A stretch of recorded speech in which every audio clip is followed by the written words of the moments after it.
What's up guys, Pete back here. Welcome back to the channel.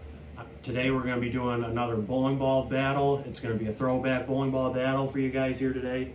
We're going to be taking my Roto Grip gem here and we're going to be throwing it back to 2008 with one of my favorite bowling balls of all time. I've had multiple of these bowling balls. I've never actually had a fresh one, but I've had a lot of these guys, and this ball means a lot to me. I threw my first ever sanctioned 300 when I was a senior in high school with this ball.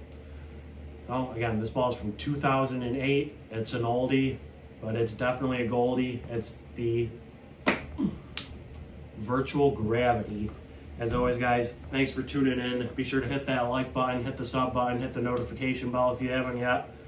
And let's see if I can stack up my old school Virtual Gravity with a Roto Grip gem. So let's get into it. All right guys, so like we said, we're gonna be doing a bowling ball battle here today with my old school Virtual Gravity and my new school Roto Grip gem. The Virtual Gravity bowling ball from 2008, that was when it originally came out. I didn't get one, however, though, until I got my first one back in 2013, which was the start of my senior year. And again, like I said, I threw my first ever 300 with the Virtual Gravity.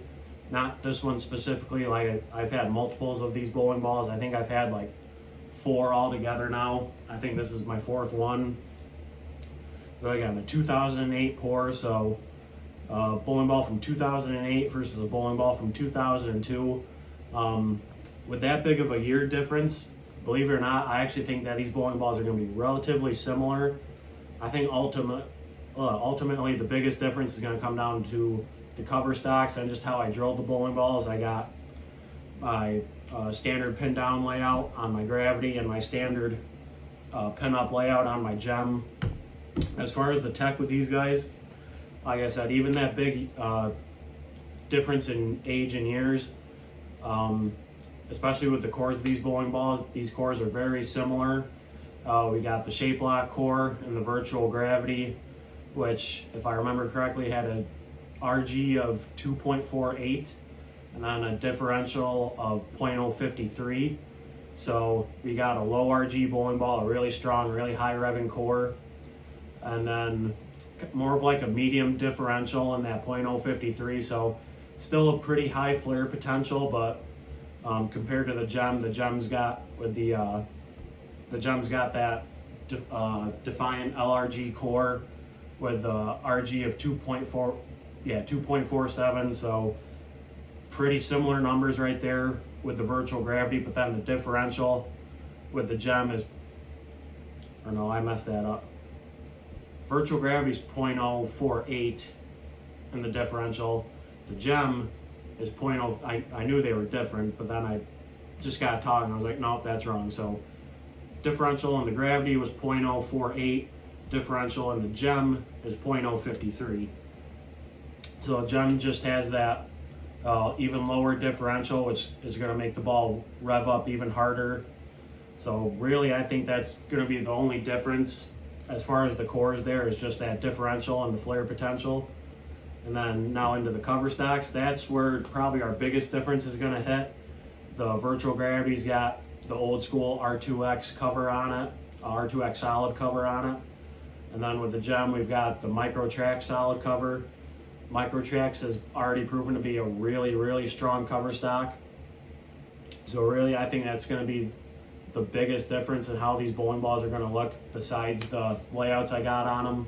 With those layouts, that pin down layout on the Gravity, that's going to go a little bit longer and float down lane a little bit longer for me, and then be really smooth when it sees friction. And then with the gem, that pin up layout, that ball is going to really start to rev up when it sees friction. It's going to want to jump off the friction. Pin-up layouts for me typically are more responsive to friction. That's how most pin-up layouts are. So other than that, we're going to go up to Brock's Bowl. Not a super fresh house shop, but it was bowled on a little bit after, it was a Saturday, so between juniors and probably some open bowling. It saw a little bit of action, but the lane seemed pretty fresh, so we're going to go up there and see if my old school Gravity can compare to my new school gem. So let's go check it out.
guys, that was our bowling ball battle between the virtual gravity and the gem. Kind of really surprising to me. I've thrown the gravity a couple times before this video and I haven't had good looks with it, but I think one thing I forgot to mention, both these balls had a fresh 2000 surface on it. So I think with that surface just kind of getting some grooves back into the ball there, that virtual gravity to me actually looked really, really good. It looked really good when I started off around the track area where I would typically start. And kind of like I thought, it looked a little bit longer and looked a little bit smoother overall compared to the gem, but I think that smoothness was more so just because of the layout on it. But other than that, that ball actually looked really competitive. It looked really scoreable from right there. And again, the gem just looked overall stronger. It looked stronger in the fronts. Because of how strong it was on the fronts, it looked really smooth off the back of the pattern, but with how I drilled it too and the differential difference with this ball, it responded a lot quicker and a lot harder to friction in my opinion. And then even as I got left, you guys saw me get pretty far left there with the gravity. I got into about like 15 and a couple shots even into 20. Really slowed my ball speed down and just really made sure that I hit the ball really good at the bottom. And the gravity really didn't disappoint. It looked really good when I moved it really far left. I didn't get as many shots with the gem as I wanted to, so I didn't get that kind of comparison really far left with it, because I threw one shot with the gem and I double dribbled it, messed up my timing. So after that, I kind of devoted the rest of my practice to kind of fix the problems I was having. So sadly, I apologize for that, guys. I didn't get that comparison between the two, but other than that, that was our throwback bowling ball battle. And again, the oldest bowling ball in my bag, the 2008 virtual gravity, still looked really good, still looked really scoreable, and still hung with the new young kid on the block in the gem. So as always, guys, thanks for tuning in. If you haven't yet, hit the like button if you liked the video. And if you haven't yet either, hit the sub button, hit the notification bell so you're notified when I post. And I look forward to bringing some more content for you guys. I'm not sure if I'll get another video off to you guys before Christmas or not. So if not, guys, Merry Christmas to you guys. Happy holidays. And as always, guys, Pete Freezy here. Peace.